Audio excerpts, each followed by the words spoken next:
Ladies and gents, how are you doing? Fantastic story to cover today. A story that pokes the bigots right in their horrible eyes. Because all this time we've been told, oh yeah, you love talking about Laurel Hubbard, you know, the women's weightlifter from New Zealand who's got forearms like Popeye and thick, wiry pubes. You love talking about people like Laurel or Leah Thomas, the 6'5", ferry-footed female swimmer with a back like Desperate Dan. You love talking about them, and all the vicious, venomous transphobes come out with stuff like, why is it always trans women? Why don't any women become men and get into sports?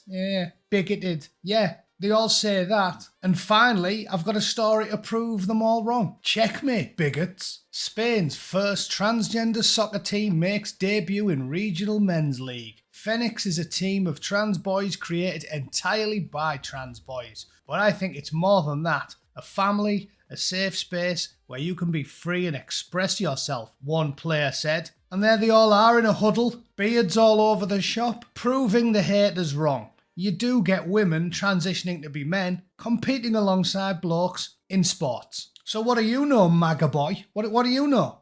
And I bet they did smashing as well, didn't they? Let's just look up the score, shall we? How did they get on? I'm sure it was a triumph. Spanish club Phoenix FC 19-0. Well, shit the bed, eh?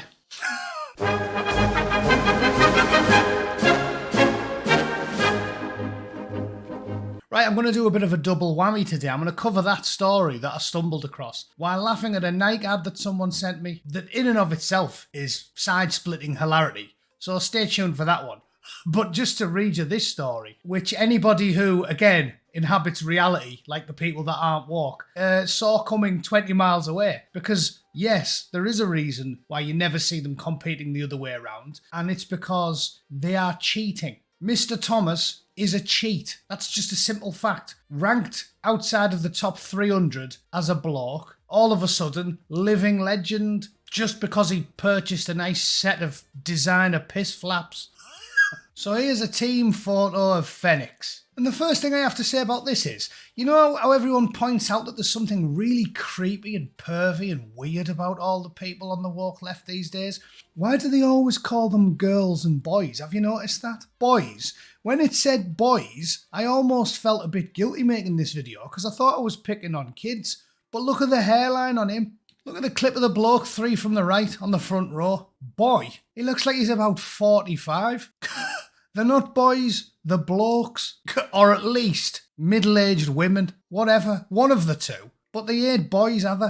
There's nobody else getting annoyed by that. I've noticed that, like, you see like Dylan Mulvaney going, I'm a girl. You're not a girl. You're trying to be a woman. It's very odd to me how they always infantilise everybody. If you're over the age of about 15, you're a bloke. Like, I don't even like it when you read about some 17 3/4. Although, even that's daft, isn't it? You only use halves and quarters when you're about under the age of about 11 because you're desperately trying to grow some chest there. But you'll get some kid who's like 17 years and 321 days old.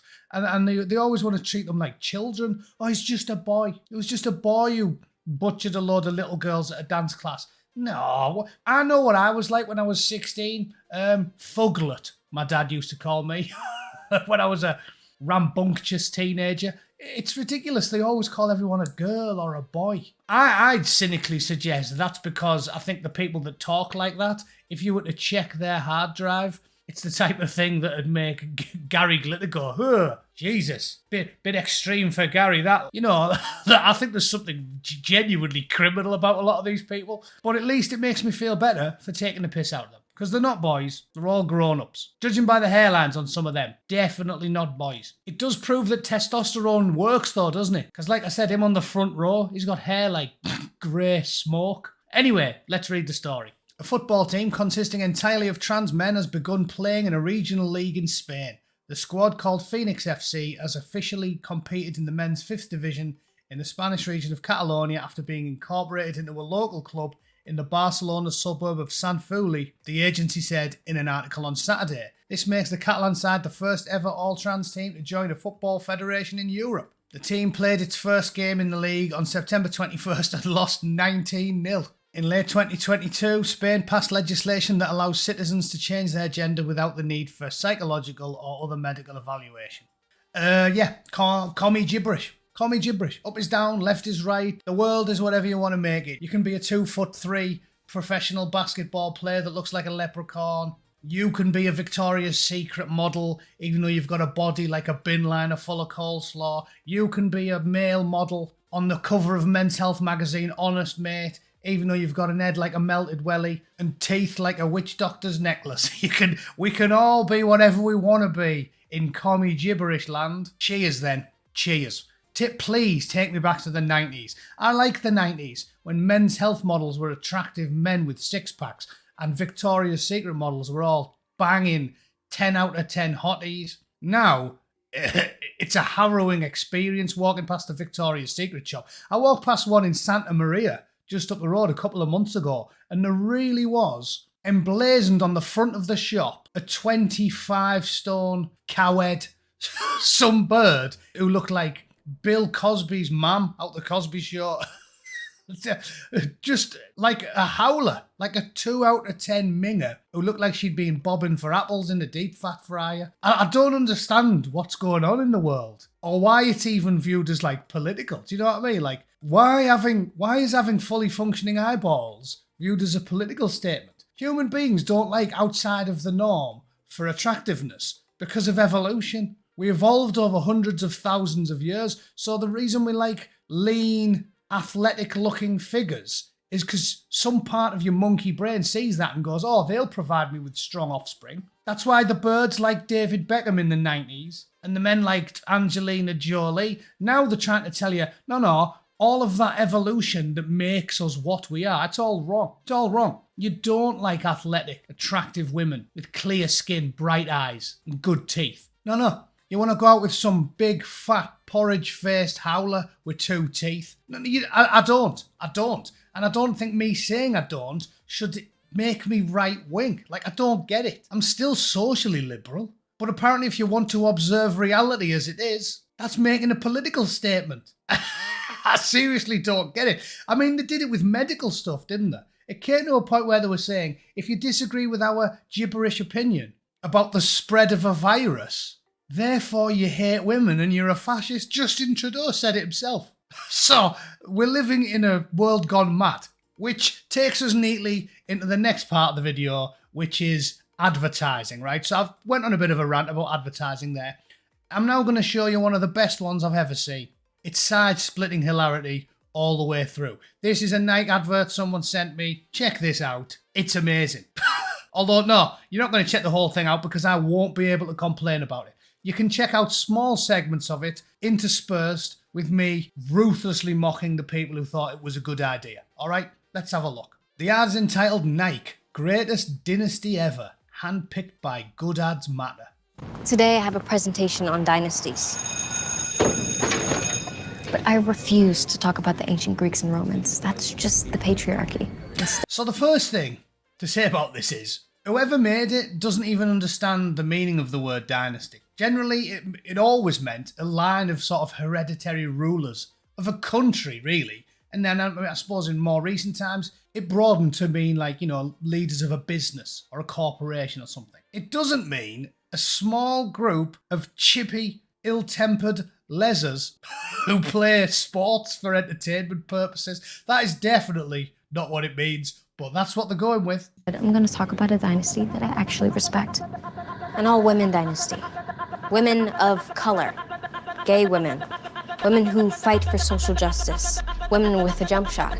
A dynasty that makes your favorite men's basketball, football, and baseball teams look like amateurs.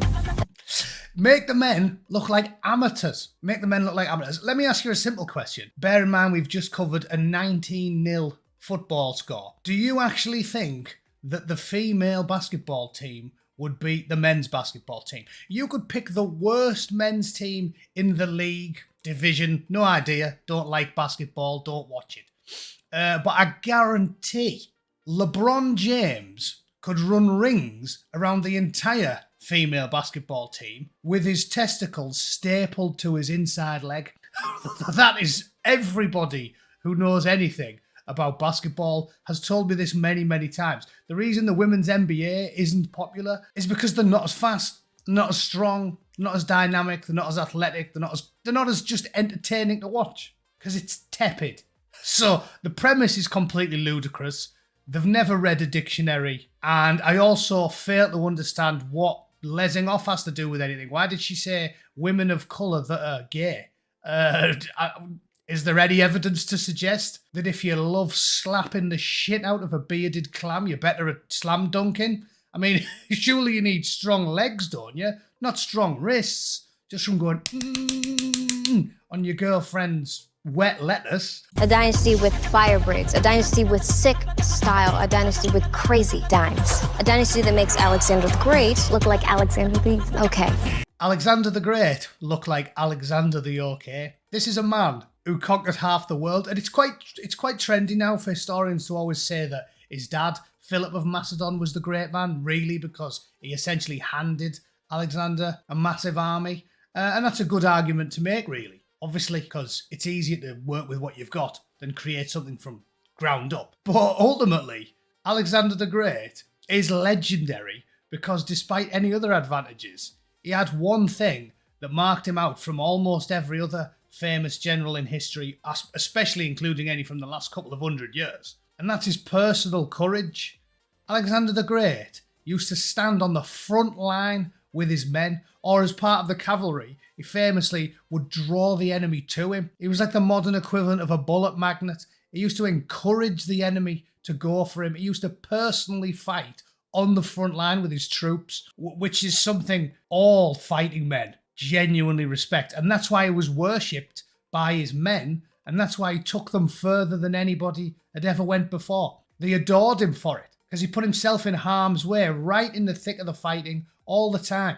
And he built an empire. And these lunatics think he's less important than a bunch of fanny noshers who only have a career because better men created a society that's so plentiful that we've all got like time off and paid holiday, so we do things like watch basketball. This is what I really hate about actors and singers and athletes.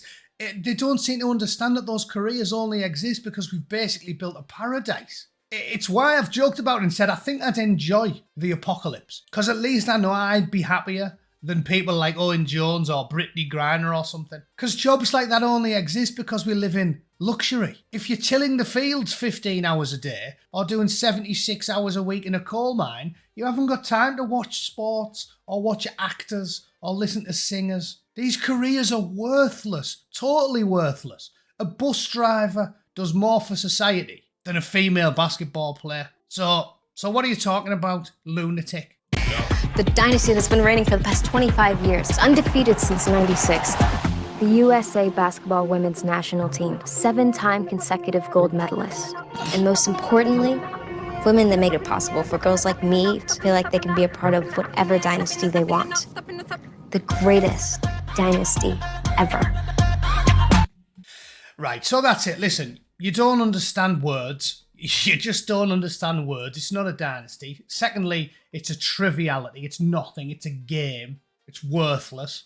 It's less impressive than like a trifling mid-level Brussels bureaucrat that at least managed to like build one road or something. Like, it's totally worthless. And the final thing I'd say is bragging about it because, oh yeah, 7 gold medals, best in the world for 11 years. Nobody else plays it. It's basketball. I'm sorry to tell you, nobody cares about basketball or baseball. Americans bragging about winning the basketball every year really is it's like the definition of bragging about being the tallest midget in the room. Nobody cares about it. There's a reason they don't win the rugby or the cricket or the football, because the rest of the world actually plays these sports. Women's basketball, nobody cares about, nobody plays. It's like bragging about, the tallest dwarf in the room, the most handsome man in the Burns unit. These aren't things that anybody cares about, so neither should you. We'll call it there. I've had enough. These people are mentally ill. I can't believe I'm forced to even share the same oxygen as these people. They're less mental than the people in the nut houses. I'd rather spring a gibbering idiot in a straitjacket from my local mental institution and have them running the country than someone like Kamala Harris or AOC or anybody else who subscribes to woke, because it's basically telling you, ignore the evidence of your own eyes and ears and just make shit up. Don't put your laundry out now. It's raining. No, I want it to be sunny, so it's sunny, girlfriend. Pegging your socks out in a downpour and then being confused the next morning when you've just got a soaking mess on the line. These people are off it. I want nothing to do with them, and I fail to even see why it's a political statement. All right? Easy. But that's just what I think. If you think I'm off it, let me know in the comments, right? I love talking to idiots. Thanks for tuning in. I'll see you all for a live stream. I think I'll do it on Sunday this week because I've got nothing on Sunday. So yeah, I'll do a live stream on Sunday. See you all there. Be there or be square. Thanks for watching. Toodle pip. Cheers.